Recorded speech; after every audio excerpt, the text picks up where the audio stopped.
Meanwhile, in Syria, over 550 prisoners involved in the anti-regime uprising there have been released, according to state TV. It comes as Arab League officials say the government has pulled out heavy weapons and tanks from civilian areas, something activists had previously said was untrue. While opposition groups also accuse Damascus of misleading the League's observers by taking them to areas loyal to the government. As pressure builds on Syrian authorities, the country's foreign ministry slammed the U.S. for interfering.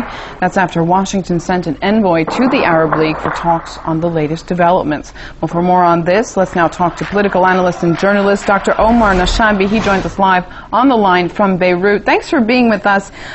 These moves by the Syrian government seem to be a significant breakthrough, but opposition forces deny any steps forward have actually been made. Where do you think the truth might lie? Well, first, let us wait for the report of the observers, the Arab observers that have been sent to Syria from the Arab League in Cairo. Have been working for the past week, and there are additional numbers of observers entering Syria.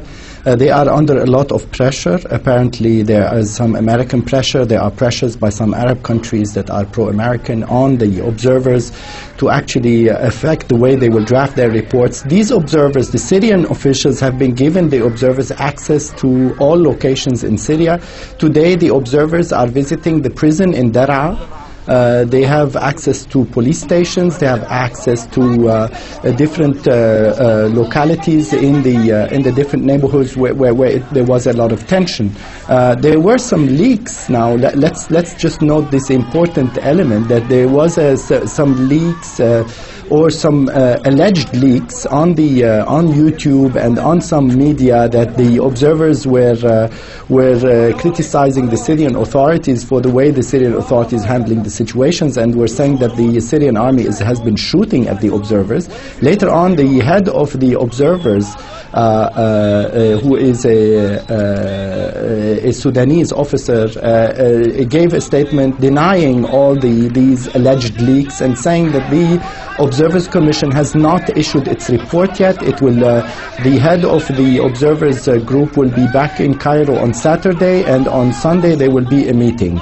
Now let's hope that there wouldn't be any strong pressure on the Americans, and let's hope that they will let this commission do its job independently and will make the truth come out. And the truth, I think, to answer your question, is that there are gunmen shooting at the army. There are some groups of gunmen who are creating chaos in Syria. Now they are profiting from the movement, the rightful movement of people to protest for basic rights, and they have rights, and it is true that there are some legitimate demands on the part of the Syrian people, but it's such a big shame that some Western powers and some foreign intervention in Syrian affairs is using these people and using the demands of these people to reach political objectives, and that's a very destructive move on the part of the United States and its allies in the region. Also, the head of the Free Syrian Army has reportedly called on the Arab League to withdraw its monitors from the country. Does this mean opposition groups are not actually interested in international peace efforts and, of course, peace in Syria? Is this not what the first thing on the agenda is for the Syrian Free Army then? Well, you know, I have a problem with the saying the Syrian Free Army. It is a group of soldiers and officers who have deserted the Syrian army and who are supported by Western powers and by the Americans and by NATO in order to create chaos in Syria and to show that the Syrian government is incapable of preserving law and order in Syria.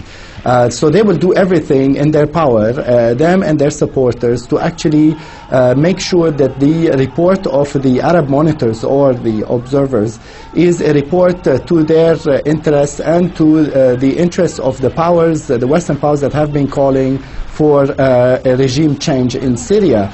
If they, you know, the pressure that they put is based on that. You see, if they realize or if they feel that the monitors and the observers are noting the violations by the demonstrators and by those deserters, then they will call for the withdrawals of the monitors, and they will say that these monitors were under pressure from the Syrian authorities. If they will feel that the monitors will I'm sorry to interrupt you, Mr. Nashabe. I just want to make sure we touch on one thing we've been reporting today, which is, first of all, Damascus slamming the U.S. for interfering in their internal affairs, but also Washington sending an envoy to the Arab League, something Damascus, like I said, sees as a big step in their internal affairs. What's your take on that? Well, that's exactly what I was saying, what I was, leading to, that, yes, the Americans are interfering to make sure that the report of the monitors is to their interest. So the minute they feel that the monitors are visiting areas that show that the Syrian army is using some excessive violence against the demonstrators, they will be in favor for the monitors, and that's the pressure they want to put. The French government also had several statements in the past days. This is a continuation by some of the Arab countries also that are pro-American, and they are pressuring the Arab League to have the report to their interests. All right, Dr. Omar Nashabe live with us on the line from Beirut. Thank you very much for your analysis.